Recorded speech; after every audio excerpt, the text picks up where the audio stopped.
শিক্ষক প্রগতি ছাত্র দলের মূলনীতি। আজ ৩ নং ওয়ার্ড বিএনপি কর্তৃক প্রতিবাদ সভায় উপস্থিত রয়েছেন সিরাজগঞ্জ জেলা, সলঙ্গা থানা ও নলকা ইউনিয়ন বিভিন্ন ওয়ার্ডের নেতৃবৃন্দ।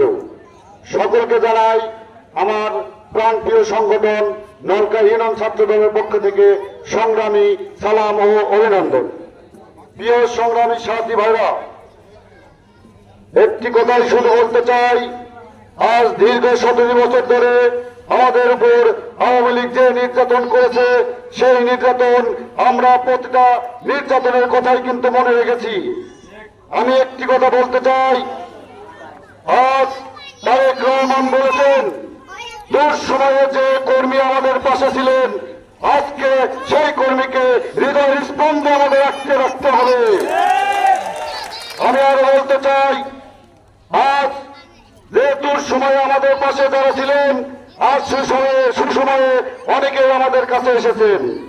আমাদের দুঃসময়ের বন্ধুদের কথা কিন্তু অবশ্যই মনে রাখতে হবে। আমি বলতে চাই, এই নলকা ইউনিয়ন আওয়ামী লীগকে এই প্রতিবাদ সভায় থেকে আপনারা 17টি বছর ধরে আমাদের যুবদল, মূল দল, ছাত্র দলকে যে পরিমাণ নির্যাতন করেছেন, আর সেইগুলো কথা আপনারা ভুলে যান। আমরা নলকা ইউনিয়ন ছাত্র দল আপনাদের বিন্দুমাত্র শরীরে আঘাত এখনো করিনি। আপনারা যদি দ্বিতীয়বার আমাদের বিএনপির উপর আক্রমণ করতে আসেন, আমরা নলকা ইউনিয়ন ছাত্র দল আপনাদের প্রতিহত করবেন ইনশাআল্লাহ। প্রিয় সংগ্রামী সাথী ভাইরা, আমরা নির্যাতন সহ্য করেছি, কিন্তু নির্যাতনের প্রতিকার আমরা এখনো করিনি। আমি একটি কথাই বলতে চাই, আজ আমাদের সিনিয়র নেতৃবৃন্দরা উপস্থিত রয়েছেন। ওনারা আজ আপনাদের যে পরিমাণ ছাড় দিয়ে চলে এসেছেন, সেই পরিমাণ ছাড় কিন্তু আপনারা আর পাবেন না, এটা জেনে রেখেন। আমি আরেকটি কথা বলতে চাই, এই নলকা ইউনিয়ন কেন এই বাংলার কোথাও আওয়ামী আসতে না, আমরা ছাত্রদল হতে দেবো না।